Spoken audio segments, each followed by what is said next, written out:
Wikipedia உலகம் முழுக்க எந்த பக்கமும் சாயாமல் எந்த சார்பும் இல்லாமல் நியூட்ரலாக இயங்குகிற ஒரு நிறுவனம், ஒரு வெப்சைட் அப்படின்னு தானே நம்ம நினச்சிட்ருக்கோம். நீங்கள் நினைக்கிற மாதிரி இல்லை, விக்கிபீடியா ஒரு பயஸ்டு நிறுவனம் தான் அப்படின்னு அதோட நிறுவனரே சொல்லியிருக்கிறது அதிர்ச்சி அளிச்சிருக்கு. விக்கிபீடியா ஒரு என்ஜிஓ நிறுவனம் மாதிரி அதோட நிறுவனர்கள் பலர் இருக்காங்க. அதில் ஒருத்தர் தான் லாரி செங்கர். அவர் சமீபத்தில் CNN நியூஸ் 18 சேனலுக்கு பேட்டி கொடுத்துருக்காரு. அதில் விக்கிபீடியாவில் வேலை செய்கிற பலர் லெஃப்டிஸ்டாக இருக்காங்க, அதாவது கம்யூனிஸ்ட்காரங்களாக இருக்காங்க.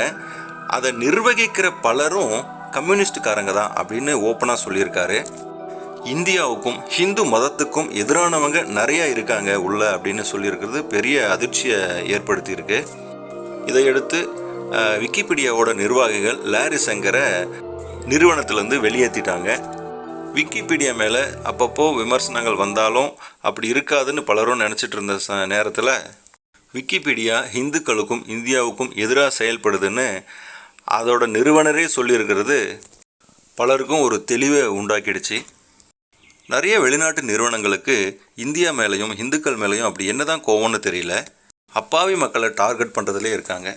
விக்கிபீடியா அதோட நம்பகத்தன்மையை காப்பாற்றணும் அப்படின்னா இனிமேலாவது நடுநிலையாளர்களை உள்ளே வச்சுக்கணும், ஒரு சார்பாக இருக்கிறவங்க மேலே நடவடிக்கை எடுக்கணும் அப்படின்றது தான் பலரோட வேண்டுகோள்.